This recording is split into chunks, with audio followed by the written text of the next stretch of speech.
Olá! Sejam bem-vindos a mais um episódio do Zigotin Cash. Hoje, o assunto que a gente mais gosta de falar, né? Ancoragens remotas. E quem ainda não viu os episódios anteriores, por favor, confira lá no YouTube. Conta pra nós, Rafa, quem é nosso convidado de hoje? Isso aí, bem-vindos a todos a mais um episódio. Hoje temos a ilustre presença do professor Juliano Luque, que eu acho que é um dos nomes, um dos expoentes dos zigomáticos hoje em dia aqui no Brasil. E a formação dele, ele fez odontologia em Bauru, ele fez residência em cirurgia bucal e ortognática no Centrinho, na USP em Bauru, também é especialista em cirurgia e traumatologia bucomaxilofacial pela PUC do Rio Grande do Sul, especialista em implantodontia e em prótese dentária pela Uningá, no Paraná. Fez mestrado em cirurgia e traumatologia bucomaxilofacial pela PUC do Rio Grande do Sul, mestrado e doutorado. E também ele é membro ITI, ele é diretor do Study Club de Porto Alegre e ele também é speaker da Neodente e da Strauma. E ele esteve aqui conosco também ontem num evento do ITI e ontem ele esteve conosco e hoje também é um prazer contar com a presença dele aqui no nosso podcast. Professor, é um prazer tê-lo Prazer é conosco. meu, prazer é todo Após meu. uma introdução do currículo aí, a gente já viu que é extenso, né? Então, começando pelo início, a gente queria saber assim um pouquinho da carreira, como é que iniciou, o porquê da odontologia, né? Se tinha alguém na família, enfim, conta um pouquinho da história e da trajetória pra Sabe gente. que essa pergunta da odontologia, né, por que da odontologia, é algo, não é novo, né? Já recebi essa pergunta Clássica. algumas vezes, né? Não tem nenhum dentista na família. Porém, eu fui tratado por um dentista muito bom na cidade onde eu nasci, né, no interior de São Paulo, e isso me cativou bastante à época, né? A maneira com que ele se vestia, o consultório dele, e foi realmente algo que me deixou ali sim pensando, né? E por Bauru ser uma cidade referência assim no Brasil em termos de odontologia, uniu o útil ao agradável, né? Então, fiz a faculdade de odontologia em Bauru, segui para residência cirúrgica lá, e meu gosto por cirurgia sempre foi nato, assim, desde a graduação tive excelentes professores, né? Muitos em comum da gente, aí na nossa pegada cirúrgica contemporânea, e assim nasceu a odontologia para mim, cirúrgica, né? Legal, legal. E assim, diante dessa trajetória de cursos, graduação, pós-graduação, né? O professor estava lá em Bauru e passando alguns desafios, acredito eu, desde o início. Como é que foi esse período entre graduação e pós-graduação? Trabalhava, era na pegada direto de cirurgia, já pensando talvez em reabilitações? Na Como é que foi essa? faculdade, então, na faculdade a minha matéria favorita no início era anatomia. A anatomia humana em geral, né? Até mais que a anatomia dentária. Mas desde o início já focando em cirurgia desde o começo da Desde o faculdade? início, né? Então, a faculdade de Bauru, grandes formações cirúrgicas, assim. Então, na época que eu estava em Bauru, o professor Bonemark tinha um instituto lá, né? Junto com vários outros professores da cidade e também do Brasil iam lá. Então isso me sempre associado ao meu gosto por cirurgia, né, gosto por técnicas cirúrgicas, sempre me fez a levar minha profissão, minha carreira como docente, né, discente na verdade, né, enquanto aluno para a parte cirúrgica e já no final da minha faculdade, antes de terminar a graduação, eu já comecei a fazer estágios assim no Hospital de Reabilitação de Bauru do Centrinho, Centrinho. né? Para conhecer, para o pessoal me conhecer, né, me tornar confiável, me mostrar um bom candidato à residência, né? E tive a grata surpresa, né, assim que eu terminei a graduação em 2002, já entrar na residência em 2003, 3 anos lá, e lá minha formação cirúrgica eu devo muito ao Hospital de Bauru, é uma referência assim nas grandes reabilitações de alta complexidade, pacientes lavolipolinos, grandes enfermidades no padrão esquelético, né? Então isso me deu uma visão cirúrgica muito ampla. Já tinha contato com implantodontia lá mesmo no Hospital de Bauru, porque era um tratamento complementar à fissura labopalatina, né? Então já se faziam implantes, enxertos com finalidade de movimentação dentária, com finalidade de implantes, enxerto de gengivais, tratamento ortodôntico. Então isso aí me deu uma visão ampla, muito interessante da cirurgia. Teve algum mentor assim específico, um professor que pegou na mão e vamos comigo? Professor Renato Malotini, professor Roberto Macoto, né, no próprio Hospital de Reabilitação de Bauru, são grandes pessoas, né? O professor Mazottini já falecido, professor Makoto ainda em atividade na cidade de São Paulo, então são pessoas que eu tenho muito respeito. Legal, cara. Pensando um pouco nesses desafios, a gente sempre gosta de trazer essa pergunta à tona, até mesmo para quem está começando agora, acabou de se formar e está pensando numa especialidade para trilhar. Quais foram os maiores desafios que o senhor enfrentou no começo e qual é a dica que você daria para quem está começando agora e quer trilhar um caminho parecido com o que tu cursou?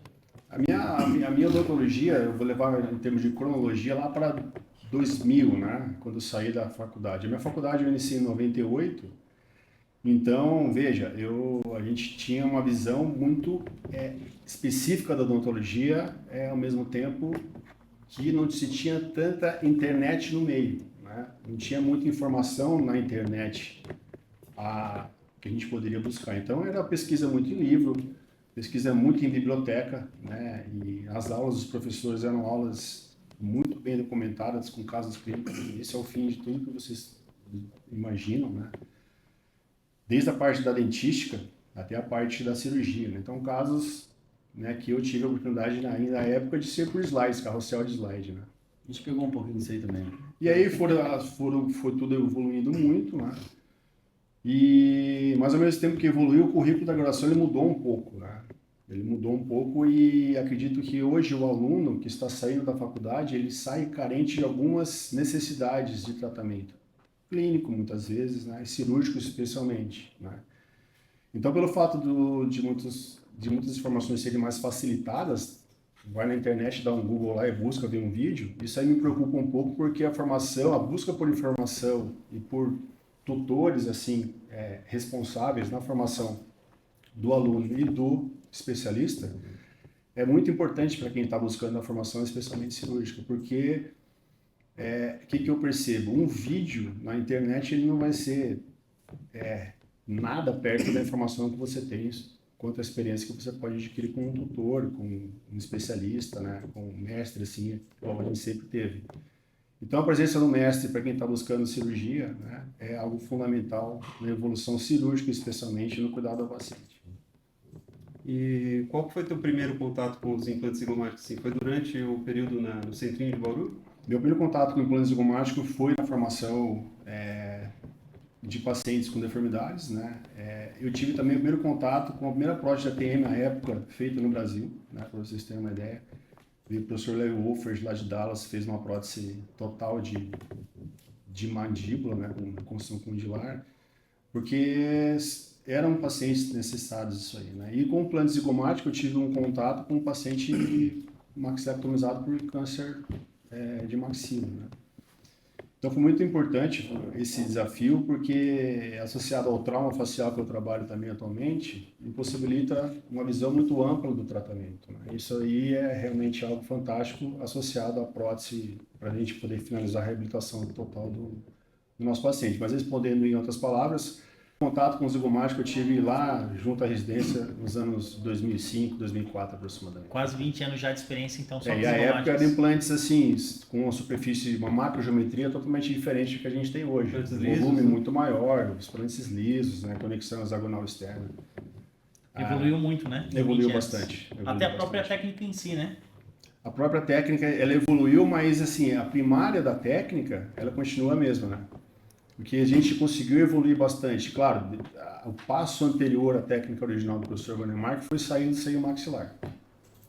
Porém, mesmo com os implantes zigomáticos um pouquinho mais ultrapassados, que eram compostos por totalmente superfície rugosa, digamos assim, rosqueada, mesmo utilizando a técnica esterilizada, que a gente trabalha na rotina hoje, a gente tinha bastante complicação. Então, eu acredito que a partir de 2020, 2023, veja, é novo, né?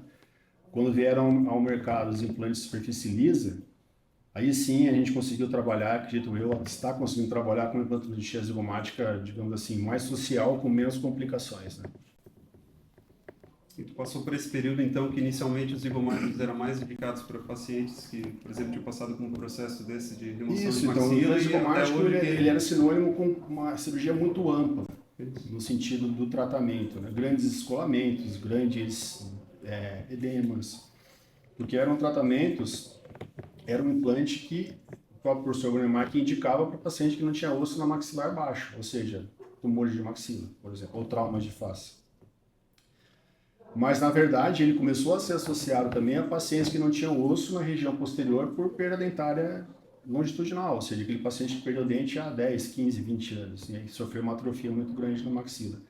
E por serem implantes mais volumosos, se tinha muita sinusite, dava muita comunicação bucosinusal, perda de implante, porque a superfície não era uma superfície tão moderna igual os implantes que a gente tem hoje. Então, a técnica do implante zigomático associada à evolução técnica do cirurgião é fundamental para o sucesso do tratamento. Isso aí, essa evolução da técnica e do material que permitiu também essas indicações em casos de pacientes. Uma indicação mais corriqueira, digamos assim. Então, hoje a gente traz o implante zigomático para aquele paciente que não tem osso na região do seio maxilar, por exemplo, não tem osso na região de pré-maxila. Então, a gente consegue tratar todos os pacientes com o mesmo protocolo de tratamento. Trazendo um pouquinho aqui do que a gente teve de aula ontem com o professor Juliano, fica inclusive o convite para quem é da região de Itapema, se quiser participar do nosso Study Club de Itapema ou do Study Club de Porto Alegre com o professor Juliano, comparando um pouquinho sobre a evolução dos biomateriais que a gente teve também e dos implantes zigomáticos. Hoje, como escolha de conduta, a partir de que momento tu define que o tratamento seria mais produtivo com o zigomático ou com o levantamento de seio? Se a gente pegar uma timetable assim, em termos de tratamento, a gente chama hoje de ancoragem remota, né? É um termo muito novo, 2023. Veja, então a gente está vivendo uma fase muito importante, muito legal da implantometria total dos maxilares edênticos, né? Porque a gente está podendo reescrever a história, ou escrever a história, né? Graças ao quê? À macrogeometria e ao comprimento dos implantes que a gente tem atualmente. Então, por exemplo, a gente falou da técnica do seio maxilar, que é uma técnica clássica, né, de trabalhar com enxertia óssea na região dos seios maxilares. O seio maxilar é uma região extremamente delicada em termos de implantodontista, né? Seja em reabilitações parciais, quando a gente vai trabalhar o levantamento de seio em regiões para um implante ou para 2 implantes. E é a mesma complicação que a gente pode ter no zigomático. O que seria essa complicação? O rompimento, talvez, da membrana sinusal, né, que impossibilitaria você de fazer o enxerto, por ser um enxerto particulado, né? Então, é uma técnica muito sensível. Se a gente trabalhar com essa técnica, levar essa técnica para uma maxila atrófica, a gente vai ter que realizar, por exemplo, reconstruções muito amplas, porque geralmente vai ser necessário grandes quantidades de enxerto por cada seio maxilar para a gente conseguir reconstruir a região do primeiro, segundo e primeiro molar, superior de cada lado. Então, esse pós-operatório, para o paciente é muito demorado, para o dentista é muito custoso também, né? Então, muitas vezes ele acaba não precificando muito bem o tratamento e quando precifica, ele talvez utilize um biomaterial não tão adequado à formação do osso e o paciente lá na frente acaba esperando muitas vezes 1 ano, 1 ano e meio, para instalar os seus implantes que muitas vezes vão ser instalados em osso com uma qualidade não tão boa como um implante, como o osso original, que é o osso zigomático, um osso fantástico para a gente poder realizar a ancoragem do implante. Então hoje, sem dúvida nenhuma, se a gente trabalhar com ancoragem associado, se necessário, a algum tipo de enxerto, seria o ideal. Por exemplo, existem técnicas de ancoragem, não só a zigomática, né? Sim. Por exemplo, a técnica transsinusal. É uma técnica que a gente consegue trabalhar com implante imediato, que é uma grande vantagem, assim como o implante zigomático, com o implante saindo de emergência na região de premolar, segundo premolar aproximadamente, e ancorando no processo frontal da maxila. Só que isso a gente só consegue graças aos implantes longos que a gente tem hoje. Que é algo também recente, né? Que foram lançados no mercado a partir de 2017.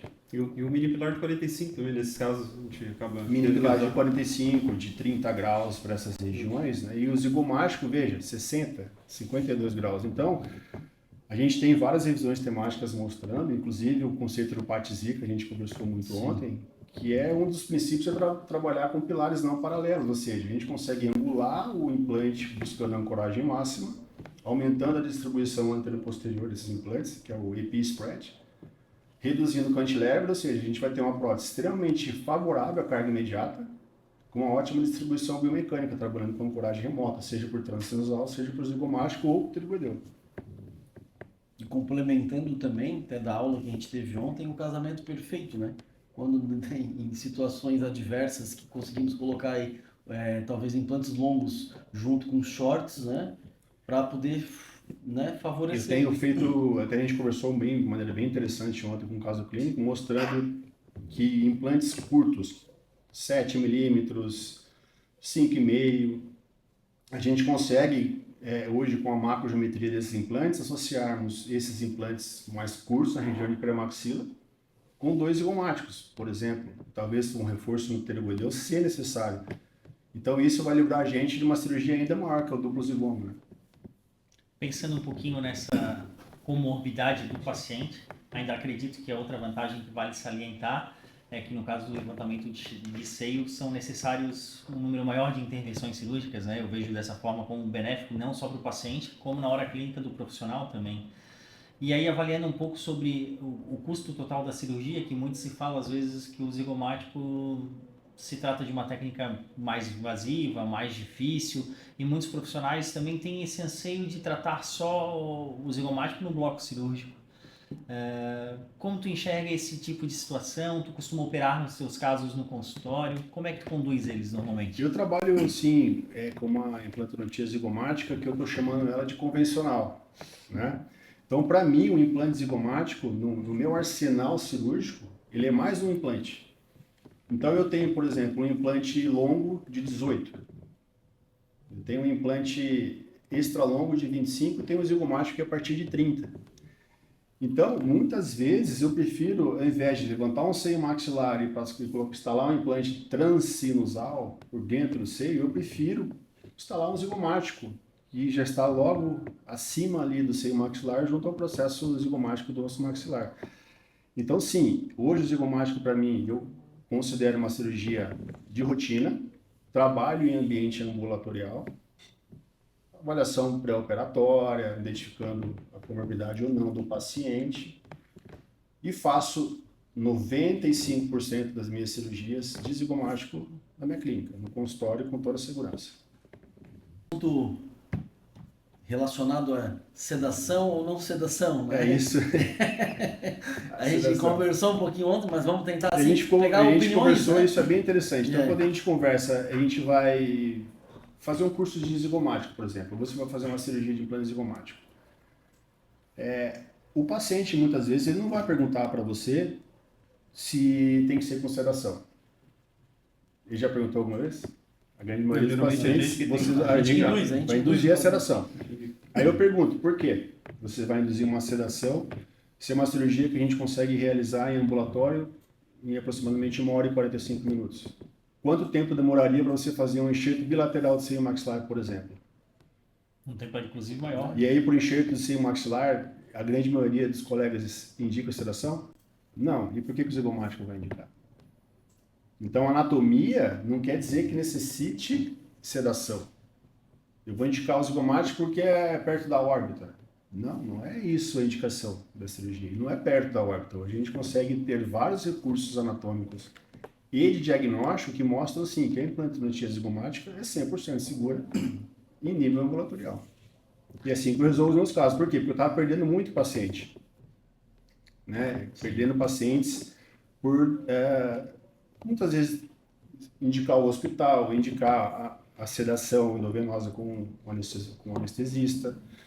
E acabei entendendo que eu posso, sim, hoje, ter uma sedação medicamentosa muito eficaz. E uma medicação pré-operatória analgésica muito eficaz para esse paciente. Então, com a minha experiência, assim, eu vou falar assim, de cabeça, os 10 últimos zigomáticos que eu operei, o paciente retornou a mensagem para nossa secretária dizendo: zero dor, doutor, estou muito bem.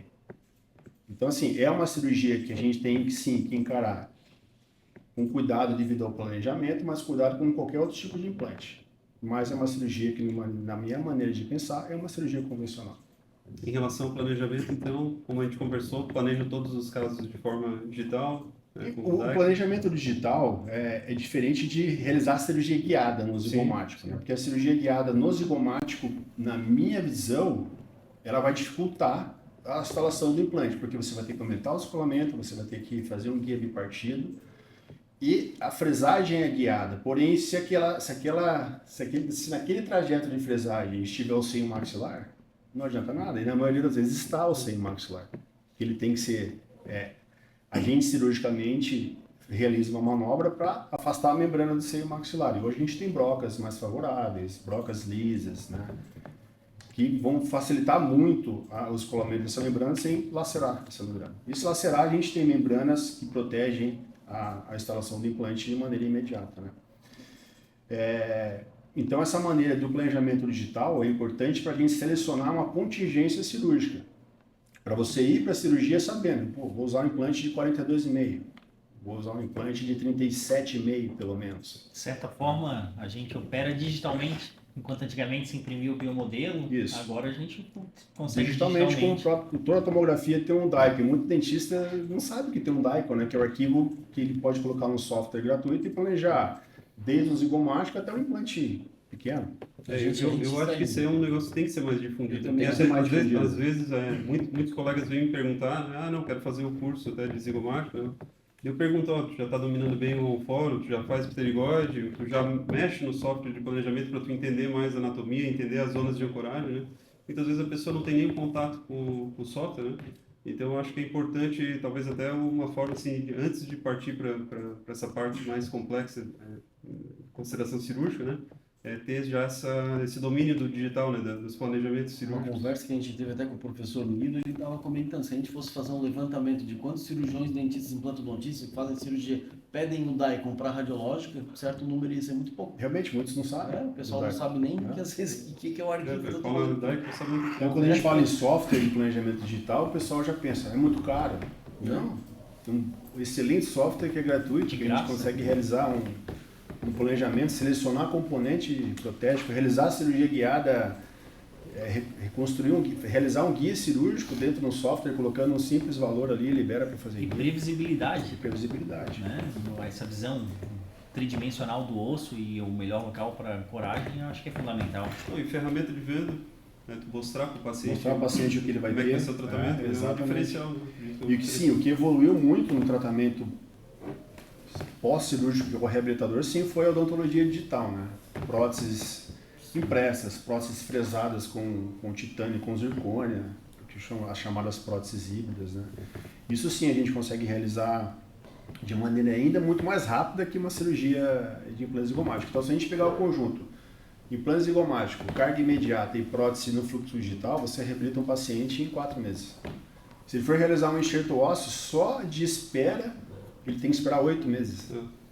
Então, olha só a diferença. Vai instalar o implante, mais 4 meses. Fora É 1 ano e meio de tratamento.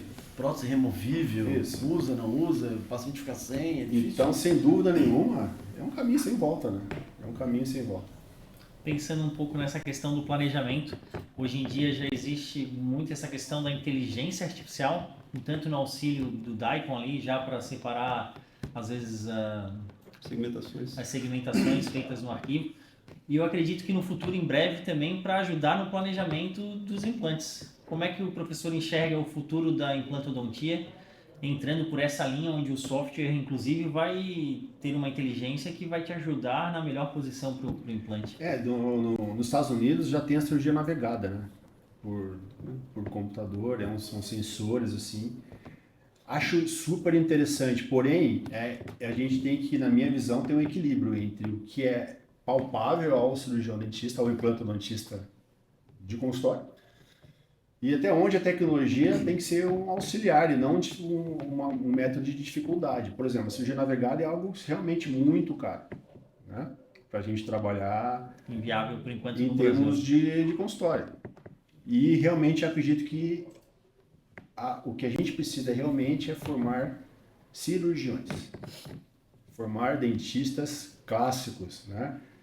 Que entendam de anatomia, que entendam de próteses especialmente, porque a posição do próprio implante zigomático é pensada de acordo com a anatomia para evitar, por exemplo, uma sinusite, uma comunicação bucosinusal. Isso também a emergência protética desse componente angulado para a gente conseguir entregar ao paciente o quê? Uma prótese palatável, uma prótese funcional, não com um parafuso saindo no meio da boca do paciente. Então, tudo isso a gente associa ao mesmo tempo da instalação dos implantes, né? Essa é uma etapa fundamental, né? Fundamental. Isso aí no final da cirurgia, a gente já está com os implantes instalados, a gente ainda tem esse tempo, né, de fazer uma seleção dos componentes. Porque ver qual vai ficar no melhor. fundo, o que o paciente vai buscar quando ele nos procura? Sorrir, né? É. Não importa se a gente vai instalar um implante zigomático, um transnasal, um pterygoideu, um implante transnasal. Ele quer a reabilitação. Ele quer dentes que ele consiga sorrir e consiga uma longevidade nesse tratamento. Então, algo tem me preocupado bastante, porque eu tenho visto muitos implantes convencionais, curtos, sendo instalados em implantes em maxilares que não tem osso. E o índice de retratamento que eu tenho observado está algo um pouquinho fora da curva, né? Então, assim, eu acredito novamente que o implante zigomático está aí, implantes estão aí, só que a gente necessita mostrar para o cirurgião dentista que ele necessita formação. E a formação ele só vai ter buscando informações de grande relevância para ele, com certeza. Pensando um pouco nessa questão da associação do implante zigomático com o implante short, como a gente estava comentando, pensamos sempre que normalmente há uma grande deficiência óssea nesse paciente, que ele já tem a maxila bem reabsorvida. Biomecanicamente, o senhor prefere um quadzigoma ou, de repente, como a gente conversou antes, o protocolo PATZ, partindo para pterigoides e implantes curtos na região anterior? Qual é a sua conduta clínica hoje na escolha de um tratamento? O que lhe leva a escolher aquele caminho? Eu, de maneira ampla, eu posso falar para vocês assim, a gente está interligado dentro de um contexto global atualmente, né? Então, hoje a nossa informação, dominando, por exemplo, a língua inglesa, entendendo a língua inglesa, a gente já consegue entender que, por exemplo, nos Estados Unidos é outro tipo de tratamento, outro tipo de ancoragem.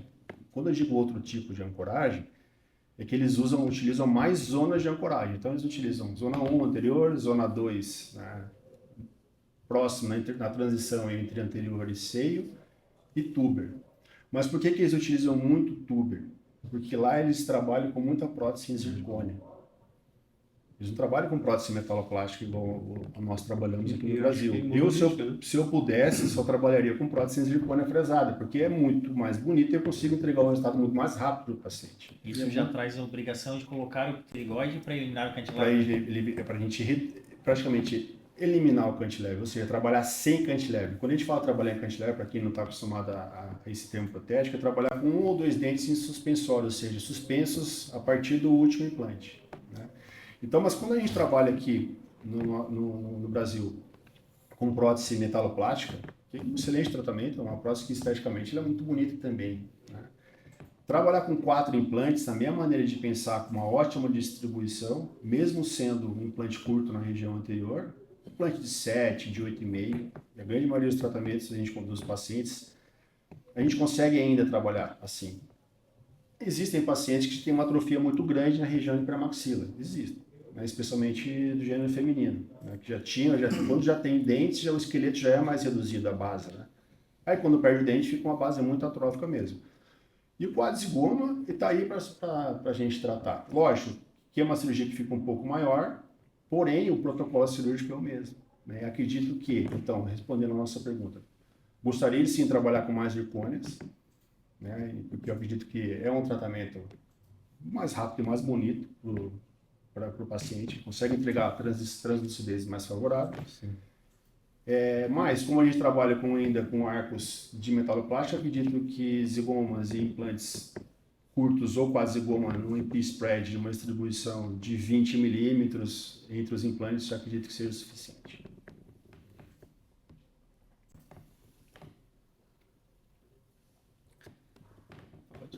Pode?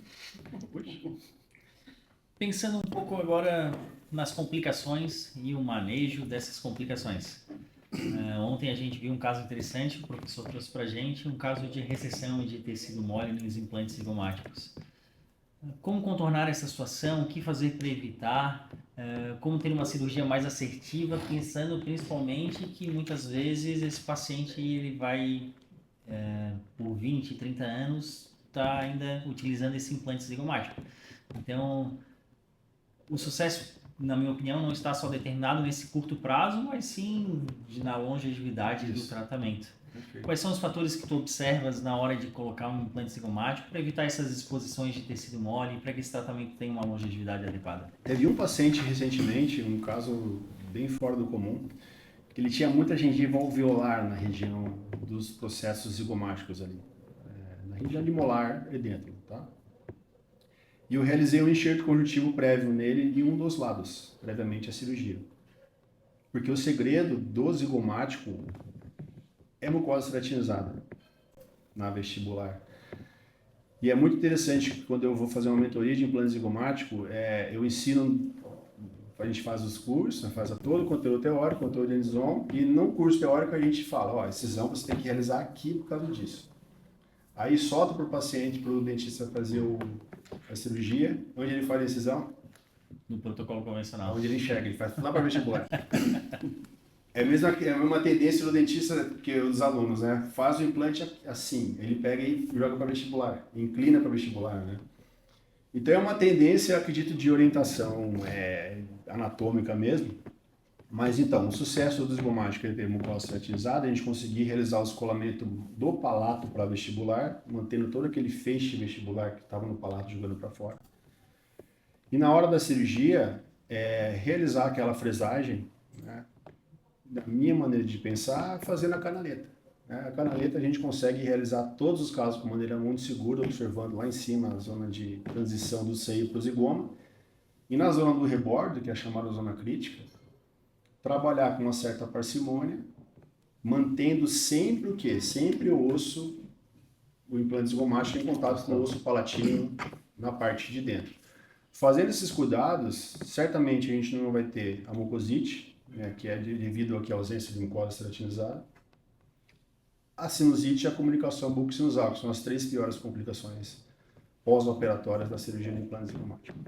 E já pegou casos que tu teve que daí fazer o recobrimento desses defeitos? Sabe que tem mudado bastante a minha visão em termos do recobrimento. Sim. Por quê? Por causa da macrogeometria do implante ser lisa atualmente. Eu tô com um ou dois casos que, mesmo fazendo essa manobra lateral, o paciente acaba por escovar dente, acaba por higienizar, e um pouquinho da cinta do implante está desnuda. Só que eu tenho observado que a região de transição do implante polido com a mucosa tem sido muito tênue, tem sido muito biológica. Então, mesmo ficando exposta ao meio, eu não estou vendo necessidade de recobrir. Não há Se acúmulo de fosse- resíduo?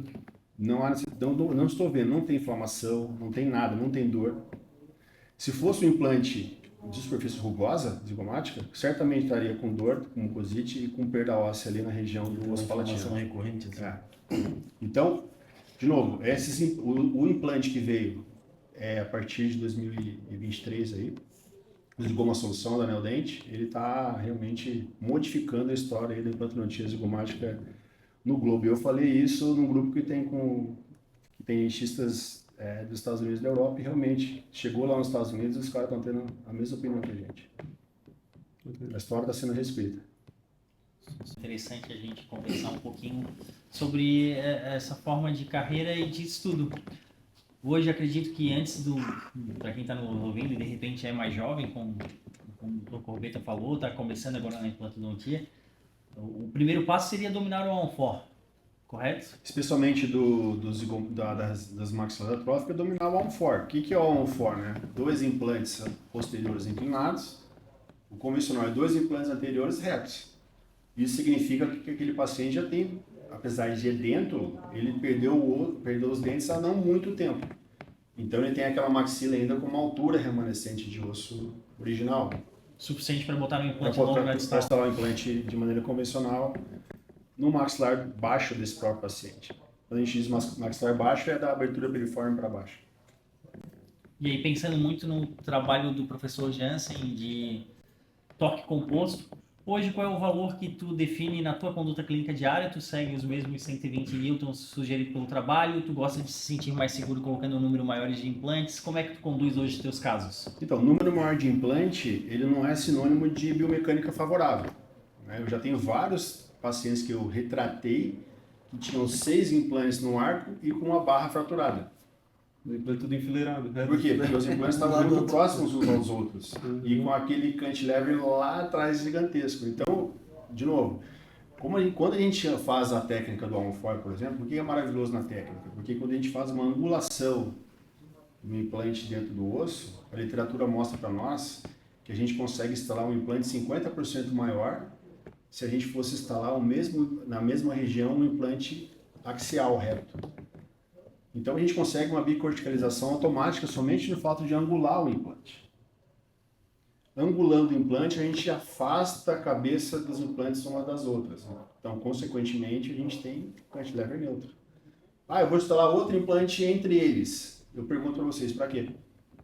Porque se o cantilever vai ser medido entre o implante mais anterior e o último implante, aquele implante do meio vai ficar sem função. O próprio trabalho do Roberts 96 já mostra isso. 90% das forças do Allen-Ford ele é suportado pelos implantes posteriores. 10% das forças dos dois implantes anteriores. E quando ele instalava o quinto implante na região do foramen palatino, por elemento finito, esse implante era responsável por 0% das forças absorvidas por aquele conjunto. Ou seja, não há necessidade. 5 implantes não há necessidade nenhuma. Agora, vou trabalhar com um arco prótese tipo número 1, fixa número 1. Fixa número 1 é aquele paciente que tem um bom osso alveolar e eu vou restabelecer somente os dentes, ok? Sem necessidade da gengiva.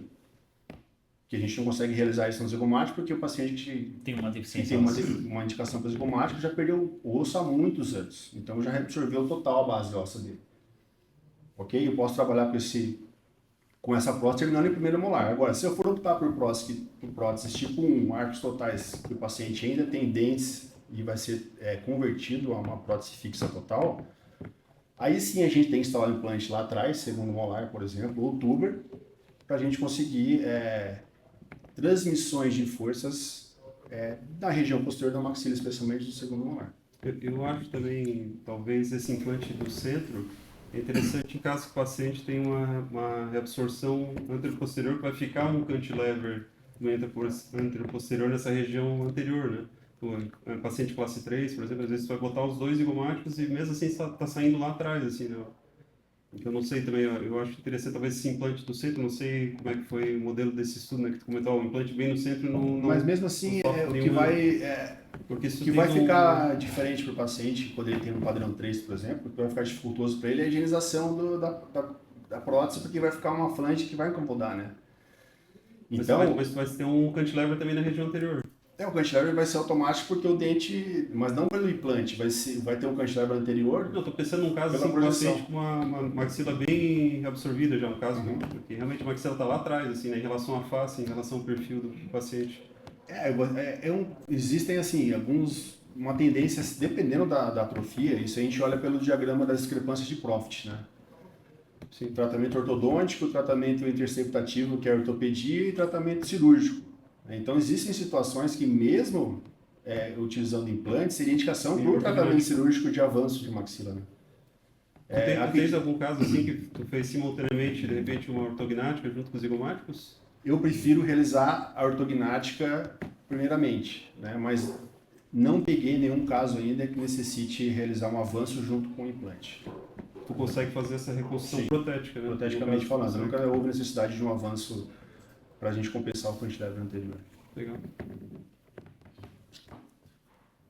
Pensando assim, a gente teve algumas conversas de alguns convidados no podcast e claro que a gente está acostumado a fazer on-for, faz implante zigomático e tudo mais, mas tem muitos colegas ainda que não fazem on-for, às vezes até com receio, né, e de estar fazendo e também carga.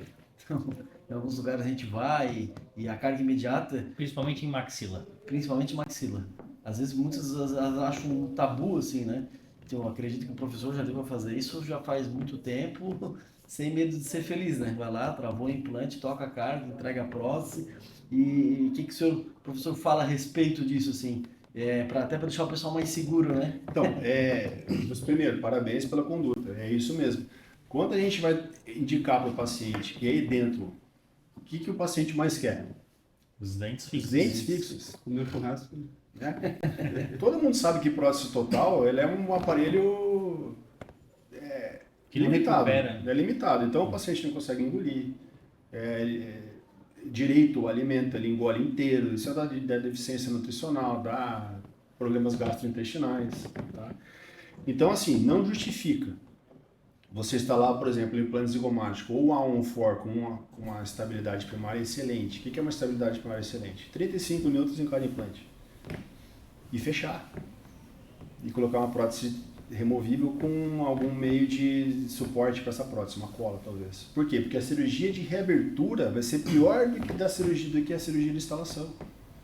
Porque a gente tem que colocar um componente angulado e a entrada do componente angulado muitas vezes é muito baixa em relação à gengiva. Então a gente tem que fazer um escolamento igual.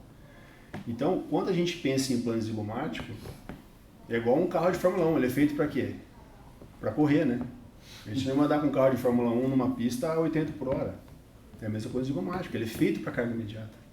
O Ford é feito para carga imediata, e o implante zigomático é feito para carga imediata. Então façam carga imediata. Sem medo. Sem medo. Até quem não faz acaba ficando para trás do mercado, né? Fica para trás. E quem tem o domínio dessas técnicas de ancoragem, né, que se sente seguro a fazer a carga imediata, dificilmente não vai conseguir fazer dificilmente não vai conseguir uma estabilidade primária para fazer a sequência da prótese. Hoje em ambulatório, no dia a dia da clínica, você consegue. Se você quiser fazer 3 cirurgias, 4 cirurgias de implante zigomático no dia, 2 de manhã e 2 de tarde. Não é uma cirurgia convencional. A gente já fez fez, 4 no dia. Não faz? Faz. É convencional. É uma cirurgia convencional, atualmente. Professor, pensando um pouco sobre essa questão que a gente comentou do futuro, como que enxerga o futuro da implantodontia e especialmente num país onde, conforme a gente conversou ontem, 1 a cada 3 cidadão do Brasil acima de 65 anos, ele é edêntico. 33% da nossa população é edêntica. Bastante, né? O senhor enxerga para o futuro da implantodontia, o aluno que de repente está escutando a gente agora, será que ainda dá tempo de ele entrar, né, nas técnicas de zigomático? Agora é tarde, a tendência desse número de edênticos diminuir? Como é que tu enxerga o futuro? Se eu falar que é tarde, olha só, vou fazer um raciocínio. Se eu falar que é tarde, a gente está discutindo uma técnica maravilhosa de implante zigomático. O implante zigomático que a gente utiliza hoje no Brasil, o Gold Standard, padrão ouro, quando ele veio? 2023. A gente está em 2025. Então, com certeza, sempre haverá espaço para tratamento de reabilitadores maxilares edênticos. Sempre haverá espaço para aquele paciente que necessita de implantes dentários. O que a gente tem que pensar é como esse implantodontista vai chegar para a sua formação. Então, ele é um implantodontista que tem que se preparar melhor, ele tem que ter formações mais sólidas em termos de reabilitação cirúrgica, né? Um tratamento reabilitador protético cirúrgico. Então, quando ele pensa em cirurgia, ele tem que aprender a prótese para ele conseguir realizar um tratamento no contexto mais amplo, ou seja, posicionamento daquele implante na posição anatômica protética favorável. Se tiver uma intercorrência, como resolver. Evitar a intercorrência, que é o melhor de tudo, né? Sim. É totalmente possível evitar a intercorrência em implantodontia. É um tratamento muito aí moderno, com certeza. Professor, algum caso em especial que marcou a sua vida pessoalmente? Acredito que o senhor comentou de um paciente que tinha traumatismo facial, algum caso que tocou o coração, que marcou e Sabe valeu... que recentemente eu tenho 2 casos, assim, bem interessantes. Inclusive, um dos casos eu operei aqui em Joinville, próximo da gente aqui. Sim.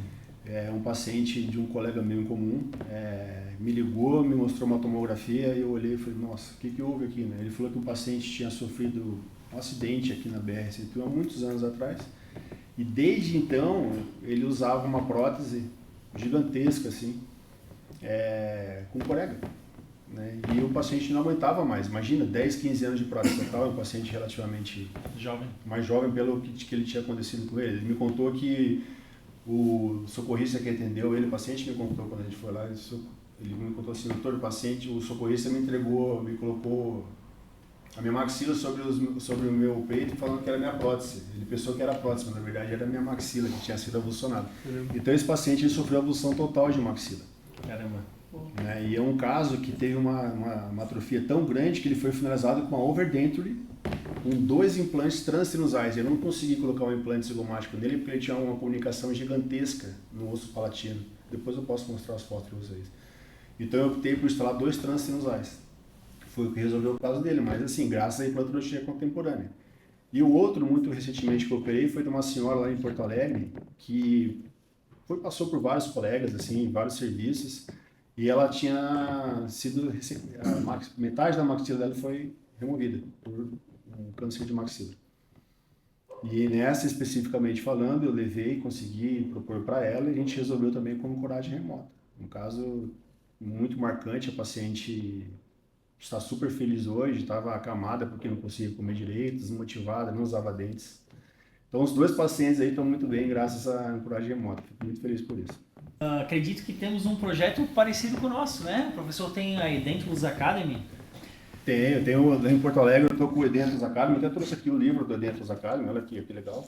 Vamos mostrar mostrar. É um projeto de formação continuada em ancoragem zigomática e maxilares edêntulos e outras necessidades do paciente portador de algum tipo de ausência dentária.